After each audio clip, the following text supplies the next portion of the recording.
Good morning, dear students. Yesterday, in the previous class, I had told you about a part of India from the Glimpses of India, and that was Coorg.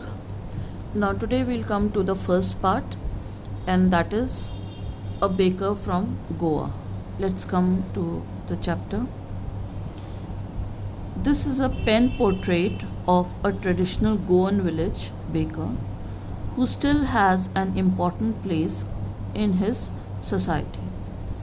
Now, what is a pen portrait? A pen portrait, it is an informal description of a person or a group of person related to his attitude, his appearance or his lifestyle. So over here we'll be telling about the pen portrait of a traditional Goan baker. Our elders are often heard reminiscing nostalgically. Reminiscing nostalgically meaning thinking fondly of the past, meaning remembering the past in a very positive way, about those good old Portuguese days, the Portuguese and their famous loaves of bread. Loaves of bread meaning the bread that we get, they are in the form of loaf, and many in the plural form of it is loaves. So the elders, they are often remembering the past, and they are remembering of the good old Portuguese days when the Portuguese were there in India, and the Portuguese, and they were famous for their loaves of bread. Those eaters of loaves might have vanished, but the makers are still there.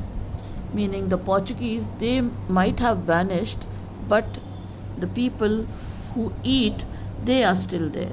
Of the people who used to eat those breads, they are still there. We still have amongst us the mixers, the molders, and those who bake the loaves, meaning the process in which the bread is made. We still have amongst us those people who make the breads, that is the mixers, those who mix the ingredients, the molders meaning those who give the shape, and those who bake the bread, the loaves. Those age-old, time-tested furnaces still exist. Furnace, this is a place of high temperature, a fireplace which has a very high temperature. So those furnaces, they still exist. The fire in the furnaces has not yet been extinguished, meaning the fire in those furnaces which used to bake the loaves, the bread, they have not been put off. The thud and jingle. Thud is a heavy, dull sound, and jingle is a light, ringing sound. So the thud and jingle of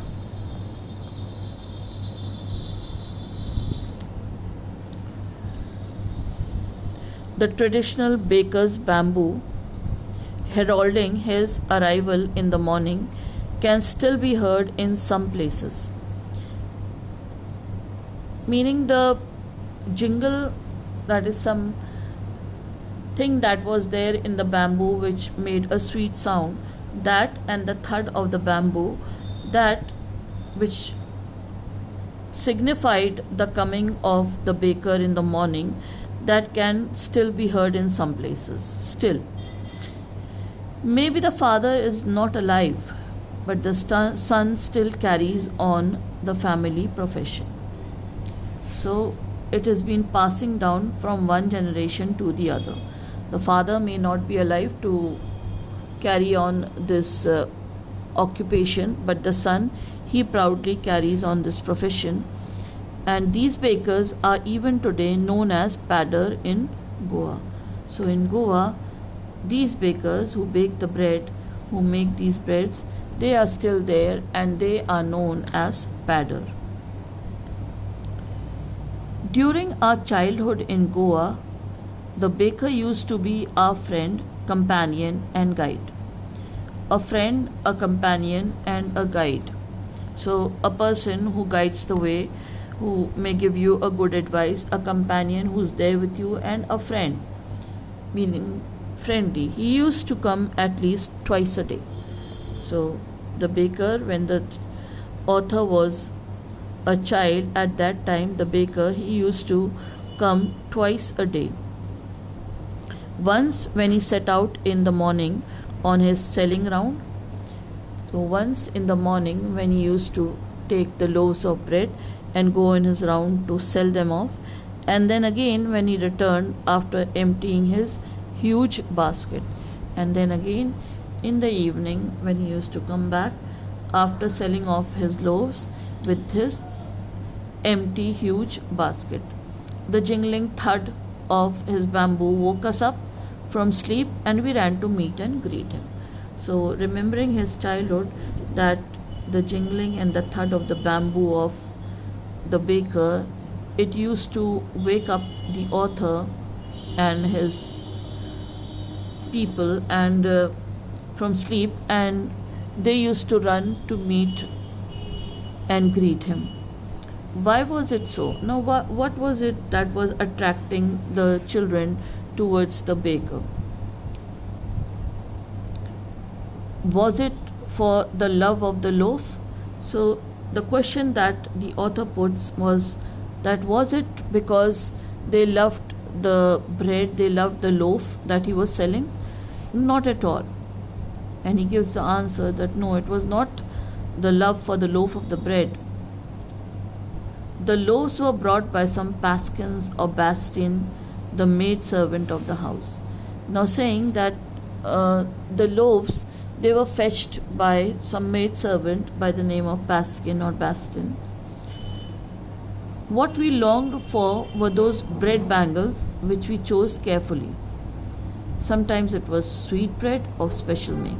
Now, what attracted was the bread bangles which the baker used to carry, and these children, they chose carefully these bread bangles. Sometimes it was sweet bread of special make. So this was a sweet special bread which attracted the children, and it was in the shape of a bangle. So that was what for which they used to run, hearing the signal of the baker, which was by the thud and jingle of his bamboo. The baker made his musical entry on the scene with the jhang jhang sound of his specially made bamboo staff. So, with the bamboo staff, that is the pole, he used to make the special sound, that was a jhang jhang sound that he says. One hand supported the basket on his head, and the other banged the bamboo on the ground. So, this was how the baker, he used to come. With one hand on the bamboo staff, which used to make the thud and the jingle, and the other which supported the basket which was on his head. He would greet the lady of the house with good morning, and then place his basket on the vertical bamboo. And so, with a good morning, he used to place the basket on the vertical bamboo. We kids would be pushed aside with a mild rebuke, and the loaves would be delivered to the servant. So, with a little non serious scolding, they used to be pushed away by the baker, and the loaves would be delivered to the servant. But we would not give up. We would climb a bench or the parapet and peep into the basket. Somehow I can still recall the typical fragrance of those loaves. So they would not be shooed away by these light scoldings. Rather, they would be sitting on the bench or on the parapet. A parapet is a slow boundary wall, and peep into the basket somehow. And so the writer says somehow of his childhood he can still recall the typical fragrance of those loaves, the peculiar fragrance of those loaves. Loaves for the elders and bangles for the children. So they used to go for the love of the bangles, that was a sweet bread of a special make. Then we did not even care to brush our teeth or wash our mouths properly. And why should we? So they were so fond of that sweet bread bangles that they never thought of brushing their teeth or washing their mouth, because they used to just get out of the bed from their sleep and rush to the sound of the baker. Who would take the trouble of plucking the mango leaf for the toothbrush? So in those times, the toothbrush was also not like the ones which we have. It was a mango leaf. And why was it necessary at all? The tiger never brushed his teeth, and says that it was not even necessary for us to brush our teeth, calling them himself a tiger, because the tiger is a royal animal and he never brushes his teeth. So comparing himself with the royalty of a tiger and saying, why should we also brush the teeth? Hot tea would wash and clean up everything so nicely after all. And then after the sweet bread, the hot tea, it would wash away and clean the teeth so nicely after all. And then further, marriage gifts are meaningless without the sweet bread known as the bowl. Just as a party or a feast loses its charm without bread. So a marriage feast, it was meaningless. It did not have its fervor without a bread known as bowl. Just as a party or a feast, it was nothing without a bread. Not enough can be said to show how important a baker can be for a village.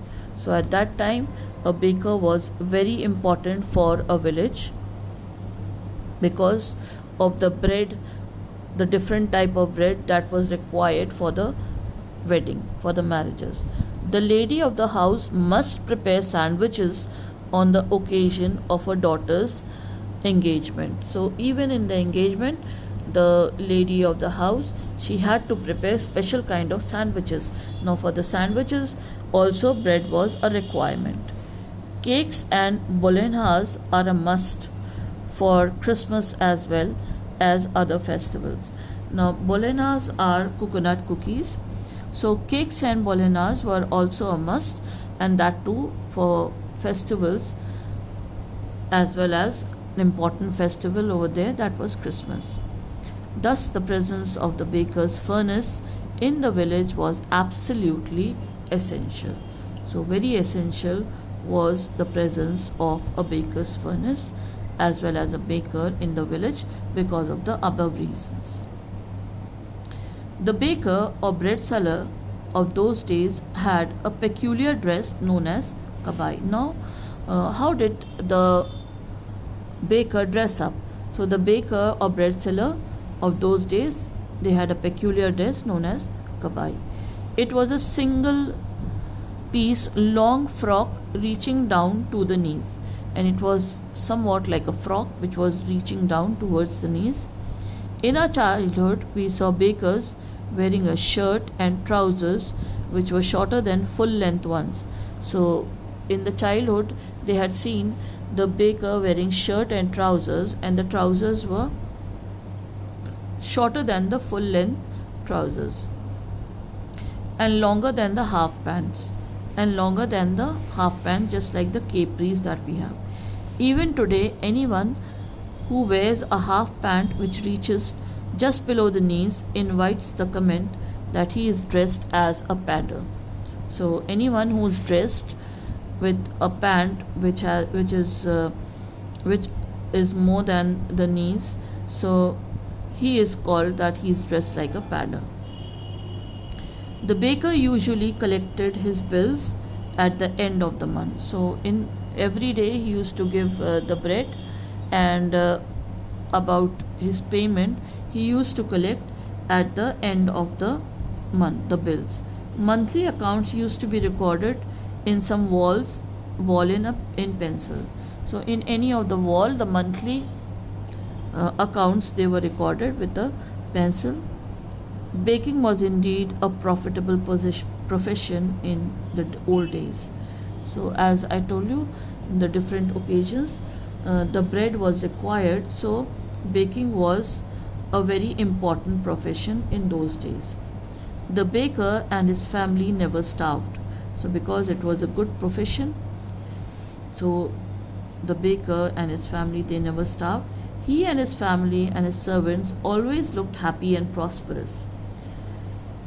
Their plump physique was an open testimony to this. Now, since they were fat, they were plump, so that says that they were prosperous, and it was the evidence. Even today, any person with a jackfruit like physical appearance is easily compared to a baker. A jackfruit like meaning towards the plump side, towards a fatter side, is compared to a baker. So, anybody who is fat and plump, that person is compared to a baker. So, that completes this chapter. Please do this, match the following, and I will send you the question answers in the next class. Thank you very much.